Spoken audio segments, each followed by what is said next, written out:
யாத்திராகமம் 6ஆம் அதிகாரம். அப்பொழுது கர்த்தர் மோசேயை நோக்கி, நான் பார்வோனுக்கு செய்வதை இப்பொழுது காண்பாய்.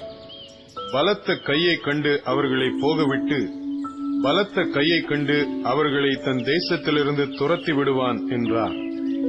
மேலும் தேவன் மோசேயை நோக்கி, நான் யெகோவா, சர்வ வல்லமையுள்ள தேவன் என்னும் நாமத்தினால் நான் ஆபிரகாமுக்கும் ஈசாக்குக்கும் யாக்கோபுக்கும் தரிசனமானேன்.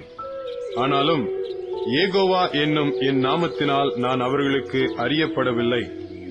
அவர்கள் பரதேசிகளாய் தங்கின தேசமாகிய கானான் தேசத்தை அவர்களுக்கு கொடுப்பேன் என்று நான் அவர்களோடு என் உடன்படிக்கையையும் ஏற்படுத்தியிருக்கிறேன். எகிப்தியர் அடிமை கொள்ளுகிற இஸ்ரவேல் புத்திரரின் பெருமூச்சையும் நான் கேட்டு என் உடன்படிக்கையை நினைத்தேன். ஆதலால் இஸ்ரவேல் புத்திரரை நோக்கி, நானே கர்த்தர், உங்கள் மேல் எகிப்தியர் சுமத்தின சுமைகளை நீக்கி நான் உங்களை விடுவித்து உங்களை அவர்கள் அடிமைத்தனத்திற்கு நீங்களாக்கி ஓங்கிய கையினாலும் மகா தண்டனைகளினாலும் உங்களை மீட்டு உங்களை எனக்கு ஜனங்களாக சேர்த்துக் கொண்டு உங்களுக்கு தேவனாயிருப்பேன். உங்கள் மேல் எகிப்தியர் சுமத்தின சுமைகளை நீக்கி உங்களை விடுவிக்கிற உங்கள் தேவனாகிய கர்த்தர் நான் என்று அறிவீர்கள். ஆபிரகாமுக்கும் ஈசாக்குக்கும் யாக்கோபுக்கும் கொடுப்பேன் என்று நான் ஆணையிட்ட தேசத்தில் உங்களை கொண்டு போய் அதை உங்களுக்கு சுதந்திரமாக கொடுப்பேன். நான் கர்த்தர் என்று அவர்களுக்கு சொல் என்றார். இந்த பிரகாரமாக மோசே இஸ்ரவேல் புத்திரருக்கு சொன்னான்.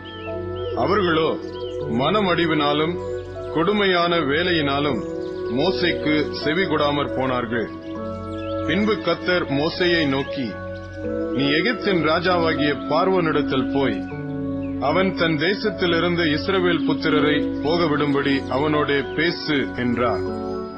மோசே கர்த்தருடைய சன்னிதானத்தில் நின்று, இஸ்ரவேல் புத்திரரே எனக்கு செவி கொடுக்கவில்லை, பார்வோன் எனக்கு எப்படி செவி கொடுப்பான்?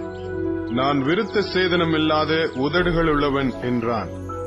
கர்த்தர் மோசேயோடும் ஆரோனோடும் பேசி, இஸ்ரவேல் புத்திரரை எகிப்து தேசத்திலிருந்து அழைத்துக் கொண்டு போகும்படிக்கு அவர்களை இஸ்ரவேல் புத்திரரிடத்துக்கும் எகிப்தின் ராஜாவாகிய பார்வோனிடத்துக்கும் கட்டளை கொடுத்து அனுப்பினார்.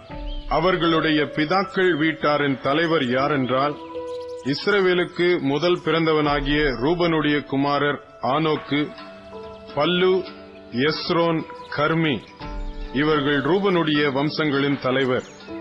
சிமியோனின் குமாரர் எமுவேல், யாமின், ஓகாத், யாகின், சோகார், கானானிய ஸ்திரீயின் குமாரனாகிய சவுல். சிமியோனுடைய வம்சங்களின் தலைவர் இவர்களே. உற்பத்தி கிரமப்படி பிறந்த லேவியின் குமாரருடைய நாமங்களாவன கெர்சோன், கோஹாத், மெராரி என்பவைகள். லேவி 137 வருஷம் உயிரோடு இருந்தான். அவரவர் வம்சங்களின்படி பிறந்த கெர்சோனின் குமாரர் லிப்னி, சிமேயி என்பவர்கள். கோகாத்தின் குமாரர் அம்ராம், இத்சேயார், எப்ரோன், ஊசியேல் என்பவர்கள். கோகாத் 133 வருஷம் உயிரோடு இருந்தான். மெராரியின் குமாரர் மகேலி, மூசி என்பவர்கள். அவரவர் சந்ததியின்படி லேவியினுடைய வம்சங்களின் தலைவர் இவர்களே. அம்ராம் தன் அத்தையாகிய யோகேபாத்தை விவாகம் பண்ணினான். அவள் அவனுக்கு ஆரோனையும் மோசேயையும் பெற்றாள். அம்ராம் 137 வருஷம் உயிரோடு இருந்தான். இத்சேயாரின் குமாரர் கோராகு, நெப்பேக், சித்ரி என்பவர்கள். ஊசியேலின் குமாரர் மீசவேல், எல்சாபான், சித்ரி என்பவர்கள். ஆரோன் அம்மினதாவின் குமாரத்தியும் நகசோனின் சகோதரியுமாகிய எலிசபாளை விவாகம் பண்ணினான். இவள் அவனுக்கு நாதாபையும் அபியூவையும் எலேயாசாரையும் இத்தாமாரையும் பெற்றாள். கோராகின் குமாரர் ஆசீர், எல்கானா, அபியாசாப் என்பவர்கள். கோராகியரின் வம்சத் தலைவர் இவர்களே. ஆரோனின் குமாரனாகிய எலேயாசார் பூத்தியேலுடைய குமாரத்திகளில் ஒருத்தியை விவாகம் பண்ணினான். அவள் அவனுக்கு பினேகாசை பெற்றாள். அவரவர் வம்சங்களின்படி லேவியருடைய பிதாக்களாகிய தலைவர் இவர்களே.